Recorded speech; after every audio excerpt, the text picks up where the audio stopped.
The Equal Rights Amendment was written by suffragist Alice Paul in 1921 and called for equality of rights under the law, regardless of sex. Surprisingly, however, 87 years later, the Constitution still doesn't include an Equal Rights Amendment. Since 1923, the amendment has been introduced in every session of Congress until it passed in 1972, with a ratification deadline of 1979. Yet, by 1982, after Congress voted for a 3-year extension, only 35 out of 38 required states had ratified the amendment. Some states even tried to rescind their ratifications. Yes, amendments are difficult to pass and ratify, but since 1923, 8 amendments have been added to the Constitution. So why has this one proven to be so difficult? Phyllis Schlafly and the Stop ERA campaign. Phyllis Schlafly's efforts were the major reason the Equal Rights Amendment did not pass. She was a middle-aged housewife in 1964 when a friend told her about the ERA. She'd been politically involved before this point, but really began to see the ERA as the issue on which she could build a career. She was horrified by what she interpreted as the major implications of the amendment.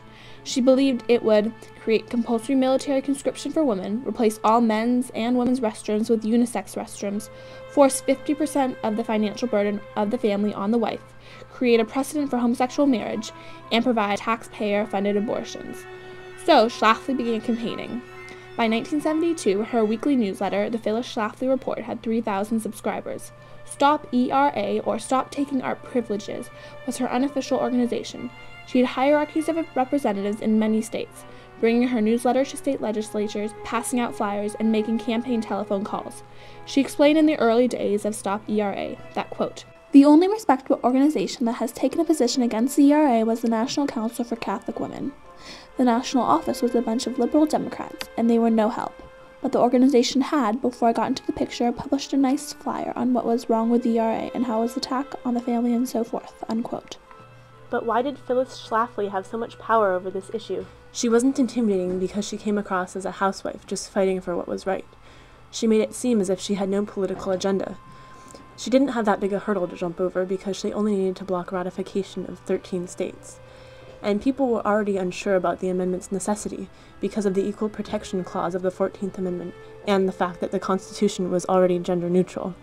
But the primary reason for Schlafly's success was her ability to use unsophisticated media within an unsophisticated grassroots campaign, taking greater advantage of what was already going for her.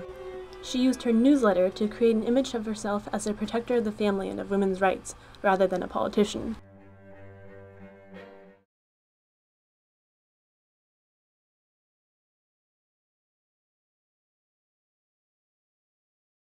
Because she only needed to target a relatively few states, telephone calls, flyers, and unpaid representatives had enough force to be successful.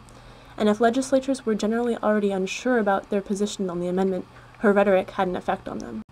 Today, people are very doubtful that the ERA will ever pass.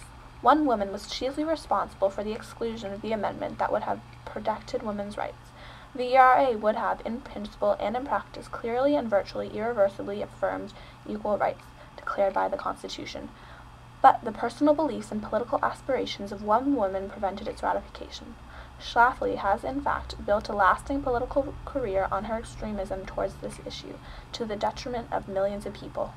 It may seem that the Equal Rights Amendment is now unnecessary because of the 14th Amendment. The 14th Amendment has very limited power, though. An Equal Rights Amendment will guarantee rights rather than repeatedly force the burden of proof on women. It would eliminate discrimination in cases like the 1996 Supreme Court case on sex discrimination at the Virginia Military Academy. The United States even has aided other countries in creating equal rights legislation in Iraq and Japan, and yet has failed to create its own. The Constitution must include a clearly stated position on equality regardless of sex.